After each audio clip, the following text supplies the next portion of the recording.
Special ಕಮ್ಮರಗಟ್ಟು ಮಾಡೋದು ಹೇಗೆ ಅಂತ ತಿಳಿಯೋಣ.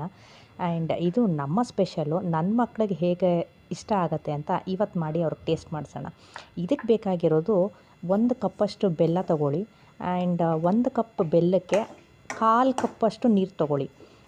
ಬೆಲ್ಲ ಪೂರ ಮೆಲ್ಟ್ ಆಗಿಬಿಡಬೇಕು. ಕಂಪ್ಲೀಟ್ ಕರಗಿದ ತಕ್ಷಣ ನೋಡಿ ಈ ಕನ್ಸಿಸ್ಟೆನ್ಸಿ ಬರಬೇಕು. ಯಾಕಂದರೆ ನೀವು ಇದನ್ನು ಜಾಲರಿನಲ್ಲಿ ಈಗ ಸೋಸ್ಕೊಬೇಕು. ಯಾಕಂದರೆ ಏನಾದರೂ ಕೆಳಗಡೆ ಗಲೀಜು ಏನಾದರೂ ಇತ್ತು ಅಂತ ಅಂದರೆ ಬೆಲ್ಲ ಮಾಡೋವಾಗ ಸ್ವಲ್ಪ ಏನಾದರೂ ಗಲೀಜಿತ್ತು ಅಂದರೆ ಅದೆಲ್ಲ ಸೋಸೋದ್ರಲ್ಲಿ ಬಂದುಬಿಡತ್ತೆ.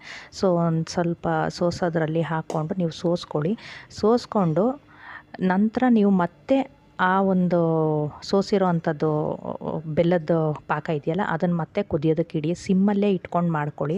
ತುಂಬ ಜಾಸ್ತಿ ಉರಿ ಇಟ್ಟರೆ ನಿಮ್ಗೆ ಅಲ್ಲೇ ಪಾಕ ಬೇಗ ಆಗಿಬಿಡತ್ತೆ. ಸೊ ಹಾಗಾಗಿ ಸ್ವಲ್ಪ ಸಿಮ್ನಲ್ಲಿಟ್ಟು ಈ ಕೆಲಸ ಮಾಡ್ಕೊಬೇಕು. ನೋಡಿ ಇವಾಗ ಕನ್ಸಿಸ್ಟೆನ್ಸಿ ತಿಕ್ಕಾಗ್ತಾಯಿದೆ. ಸೊ ಇದಿಷ್ಟು ತಿಕ್ಕಾಗೋದಕ್ಕೆ ಅದು ಚೆನ್ನಾಗಿ ಬೇಯೋದಕ್ಕೆ ಬಿಡಬೇಕು. ಬೇಯೋಕ್ಕೆ ಬಿಟ್ಟಾಗ ನಿಮ್ಗೆ ಈ ಕನ್ಸಿಸ್ಟೆನ್ಸಿ ಬಂದಾಗ ಒಂದು ಸ್ವಲ್ಪ ಬೌಲಲ್ಲಿ ನೀರು ತೊಗೊಳ್ಳಿ. ನೀರು ತೊಗೊಂಡು ಬೆಲ್ಲದ ಪಾಕನ ಅದರೊಳಗೆ ಹಾಕಿ ನೋಡಿ. ಹಾಕ್ಬಿಟ್ಟು ನೀವು ಉಂಡೆ ಕಟ್ಟಿದಾಗ ಕೈಯಲ್ಲಿ ನಿಮಗೆ ನೀಟಾಗಿ ಉಂಡೆ ಆಗಬೇಕು. ಇವಾಗ ಇನ್ನೂ ಉಂಡೆ ಆಗಿಲ್ಲ ಅಂತ ಅಂದರೆ ಏನಾಗುತ್ತೆ ಅಂದರೆ ಕೈಗೆ ಅಂಟ್ಕೊಂಬಿಡತ್ತೆ. ಇವಾಗ ನೋಡಿ ಇವಾಗ ನೀಟಾಗಿ ಪಾಕ ಉಂಡೆ ಕಟ್ತಾ ಇದೆ. ಸೊ ಹಾಗಾಗಿ ಇದು ಕನ್ಸಿಸ್ಟೆನ್ಸಿ ಸರಿ ಇದೆ. ಇವಾಗ ಇದಾದ ತಕ್ಷಣ ಏನು ಮಾಡಬೇಕು, 1 ಹಿಡಿಯಷ್ಟು ನಾನು ಕೊಬ್ಬರಿ ತುರಿ ಹಾಕ್ತಾಯಿದ್ದೀನಿ. ಎಲ್ಲರೂ ಕಾಯಿ ತುರಿ ಹಾಕ್ತಾರೆ, ನಾನು ಕೊಬ್ಬರಿ ತುರಿ ಹಾಕ್ತಾಯಿದ್ದೀನಿ.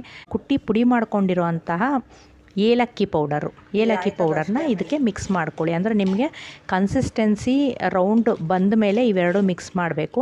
ಅದನ್ನೆರಡನ್ನೂ ಮಿಕ್ಸ್ ಮಾಡಿ ನಂತರ ನೀವು ಒಂದು ಅರ್ಧ ಸ್ಪೂನಷ್ಟು ತುಪ್ಪ ಹಾಕ್ಕೊಳ್ಳಿ. ಸೊ ಇವಾಗ ನೋಡಿ ಈ ಹದ ಬಂದ ತಕ್ಷಣ ನೀವು ಸ್ಟವ್ ಆಫ್ ಮಾಡಬೇಕು. ಪಾಕನ ನೀವು ತುಪ್ಪನ ಸವರಿರೋ ಅಂಥ ತಟ್ಟೆಗೆ ಹಾಕ್ಕೊಂಡು ನಂತರ ನೀವು ಅದನ್ನು ಸ್ವಲ್ಪ ಬಿಸಿ ಕಡಿಮೆ ಆಗ್ತಾ ಇದ್ದಂಗೆ ಉಂಡೆ ಕಟ್ಟಬೇಕು. ಇಲ್ಲ ಅಂತ ಅಂದರೆ ನಿಮಗೆ ತಟ್ಟೆಲಿ ಏನು ಹಾಕಿದ್ದೀರಾ ಅದಷ್ಟು ನೀವು ಹೆಂಗೆ ಹಾಕಿದ್ದೀರಾ ಹಾಗೇ ಗಟ್ಟಿಯಾಗಿ ಹೋಗ್ಬಿಡುತ್ತೆ. ಆಗಿದೆ ಇದು ಹೆಂಗಂತ ಅಂದರೆ ನೀವು ತಟ್ಟೆ ಒಳಗೆ ಅದು ಹಾಕಿದ ತಕ್ಷಣ ಟಕ್ ಅಂತ ಸೌಂಡ್ ಬರಬೇಕು, ಕಲ್ ಥರ. ಆ ಸೌಂಡ್ ಬಂತು ಅಂತ ಅಂದರೆ ನಿಮ್ಗೆ ಪರ್ಫೆಕ್ಟ್ ಕಮ್ಮರಗಟ್ಟು ಬಂತು ಅಂತ ಅರ್ಥ.